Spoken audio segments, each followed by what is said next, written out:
কোনো জলোচ্ছ্বাস হয়, কোনো বন্যা হয়, দুইটা ঘর যদি থাকে সেখানে উল্টায় এই ঘরের পর এই ঘর, এই ঘরের পর এই ঘর বা ভেঙে চলে যায়। ঠিক আমরা এখানে লাফ দুইটা বর্ণ পেয়েছি। কয়টা বর্ণ পেয়েছি আমরা এখানে? দুইটা বর্ণ আমরা পেয়েছি। আমরা এখানে পেয়েছি দুইটা বর্ণ। এই দুইটাকে থেকে আমরা যদি বলি লাফকে ফাল, এই ল আছে প্রথমে, এই ল চলে গেছে শেষে, এই ফ আছে শেষে, এইটা আসছে প্রথমে। এর মানে কি এখানে দুইটা বর্ণ, এখানে দুইটা বর্ণ, সব জায়গায় কিন্তু আমাদের দুইটা বর্ণ আছে। বর্ণ কিন্তু কখনো বেশি কম হয়নি। যদি এরকম যদি হয় কখনো, সেইটার নাম হচ্ছে ধ্বনি বিপর্যয়। সেটার নাম কি? ধ্বনি বিপর্যয়। আচ্ছা, ধ্বনি বিপর্যয়ের আরেকটি নাম আছে, তার নাম হচ্ছে বর্ণ বিপর্যয় বা বর্ণ বিপর্যয়। যদি আমরা এখন বলি এরকম পিশাচ, এই পিশাচ, এই পয়রস্যি প্রথমে তালিবস্যা এবারে চ, এটাকে আমরা বললাম পয়রস্যি চয়কার তালব্যস্যা। কি হলো? এই তালব্যস্যা মাঝে, এইটা চলে গেছে শেষে, এইটা শেষে, এইটা চলে আসছে মাঝে। এখানেও তিনটা বর্ণ, এখানেও তিনটা বর্ণ। আমাদের বর্ণ কিন্তু কখনো বেশি কম হবে না, এখানেও যায় এখানেও তাই হবে। শুধুমাত্র কি ব্যঞ্জনের পরস্পর স্থানের পরিবর্তন, ব্যঞ্জনের পরস্পর স্থানে পরিবর্তন যদি হয় সেটা হবে আমাদের ধ্বনি বিপর্যয়। এরপরে আমরা নতুন আরেকটি করব, সেটা হচ্ছে সবাই একটু খেয়াল করি, যদি বলি মেজ দাদা, মেজ দাদা। আচ্ছা, এখানে কয়টি বর্ণ আছে? চারটি। এখন এখানে যদি বলি বর দিদি, এখানে আছে কয়টি? চারটি। এই চারটা থেকে আমাদের হয়ে যাচ্ছে এখানে মেজ দা, এখানে তিনটি। এখানে যদি বলা হয় বউ দি, এখানে হচ্ছে আমাদের তিনটি।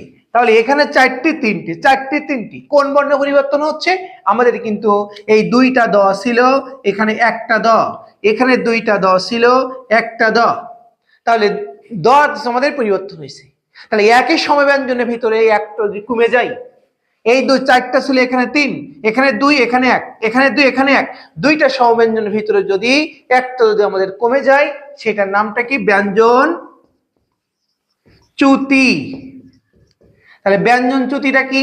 যদি আমাদের ব্যঞ্জন বর্ণ যদি আমাদের কমে যায়, দুইটা আছে একটা, দুইটা আছে একটা। আচ্ছা ঠিক, এটা যদি আমরা উল্টাই দিই, এই যে মেজদা, মেজদাদা থেকে আমরা বললাম মেজ দাদা, এই আবার এখানে এই তিনটা থেকে হয়ে গেছে আমাদের চারটি। এখানে আছে তিনটা, এখানে আমরা যদি বলি বউ দিদি, এখানে কিন্তু হয়ে গেছে আমাদের চারটি।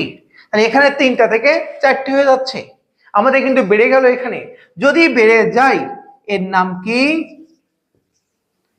এর নাম কি? দ্বিত্ব। দ্বিত্ব মানে কি? দুই। দ্বিত্ব মানে কি? দুই। তাহলে ব্যঞ্জন বর্ণ যদি কমে যায় তার নাম ব্যঞ্জন চ্যুতি, ব্যঞ্জন বর্ণ যদি বেড়ে যায় তার নাম কি? ব্যঞ্জন দ্বিত্ব। এ একই সমব্যঞ্জন। যেমন আমাদের নবম দশম শ্রেণী বই এমন আছে, যদি বলা হয় সকাল, এই সকালকে এরকম আছে সকাল, এই সকাল, এখানে দুইটা বর্ণ হয়ে গেছে, এই যে সকাল থেকে হয়েছে সকাল। যদি আমরা এখানে বলি পাকা, পাকাকে আমরা বলছি পাক্কা, এখানে বর্ণ হয়ে গেছে দুইটা, দুইটা। তবে খেয়াল করতে হবে, এখানে কিন্তু সকালে তিন, এখানে এখানে চারটি, এখানে কিন্তু তিন, এখানে দুই, আর এখানে কিন্তু তিনটা, কিন্তু শুধু একই বর্ণ, একই সমব্যঞ্জন হয়ে গেছে আমাদের দুইটি। তাহলে ব্যঞ্জন চ্যুতি এবং ব্যঞ্জন দ্বিত্বটা কি? ব্যঞ্জন চ্যুতি ব্যঞ্জন দ্বিত্ব হচ্ছে যদি ব্যঞ্জন বর্ণ কমে যায় সেটা হচ্ছে চ্যুতি, আর ব্যঞ্জন বর্ণ যদি আমাদের বেড়ে যায় সেটা হচ্ছে ব্যঞ্জন দ্বিত্ব। মেজদা থেকে মেজদাদা, একটা ব্যঞ্জন বেড়ে যাচ্ছে, একই সমবর্ণ কিন্তু। আচ্ছা, আমাদের কমে যাচ্ছে বা বেড়ে যাচ্ছে, অন্য ব্যঞ্জন হবে, তাহলে কিন্তু আমরা হবে না, আমাদের হতে হবে একই রকম বর্ণ হতে হবে। দ যদি হয় দুইটা দ, ক হলে দুইটা ক, প হলে দুইটা প, এরকম যদি হয় তাহলে আমরা ব্যঞ্জন দ্বিত্ব এবং ব্যঞ্জন চ্যুতি আমরা করতে পারবো। এরপরে আমরা আর দুইটা পরিবর্তনে যাব। তাহলে তিনটা পরিবর্তন আমাদের শেষ হলো। একটা আমরা করেছি ব্যঞ্জন দ্বিত্ব, ব্যঞ্জন চ্যুতি, আরেকটা আমরা করলাম কি, সেটা হচ্ছে ধ্বনি